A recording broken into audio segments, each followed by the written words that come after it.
بسم اللہ الرحمن الرحیم، السلام علیکم۔ ایک آدمی اور شیر کی بہت گہری دوستی تھی۔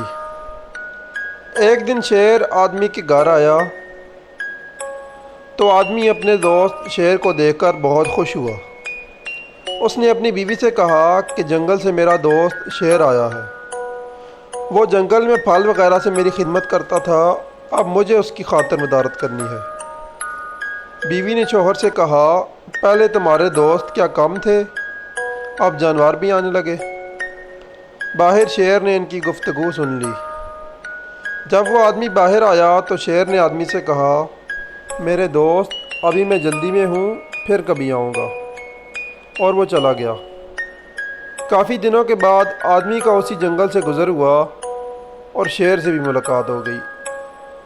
گپ شپ کرنے کے بعد آدمی نے اجازت چاہی تو شیر نے آدمی کے ہاتھوں میں ایک خنجر دے دیا کہ اسے پشت پر بہت شدید درد ہے، شاید اندر پس ہے یا فاسد خون ہے، تم خنجر گھوم دو تاکہ وہ فاسد خون یا پس باہر آئے اور میرے جسم کو آرام مل جائے۔ اس آدمی نے انکار کر دیا کہ یہ کیسے ہو سکتا ہے کہ میں اپنے دوست کو خنجر مار دوں، لیکن شیر نے مجبور کر دیا کہ اگر میرے دوست ہو تو مجھے خنجر مار دو۔ دوستی کے ہاتھوں مجبور آدمی نے پشت پر خنجر مار ہی دیا۔ بہت گہرا زخم آیا۔ وہ آدمی افسوس بھی کرنے لگا کہ میں نے خنجر کیوں مارا۔ کافی دن بیت گئے۔ کچھ عرصے بعد اس آدمی کا اسی جنگل سے گزر ہوا اور اس کی اپنے دوست شیر سے بھی ملاقات ہو گئی۔ دونوں کو بہت خوشی ہوئی اور دونوں ہنسی خوشی باتیں کرتے رہے۔ اس آدمی نے باتوں ہی باتوں میں خنجر والی بات پوچھ لی۔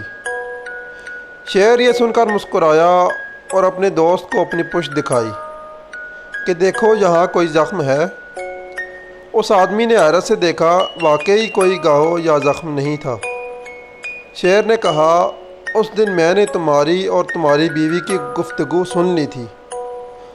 خنجر کا زخم تو بھر گیا، لیکن تمہاری بیوی کے کہے ہوئے الفاظ نے جو زخم لگائے ہیں وہ آج بھی تر و تازہ ہیں۔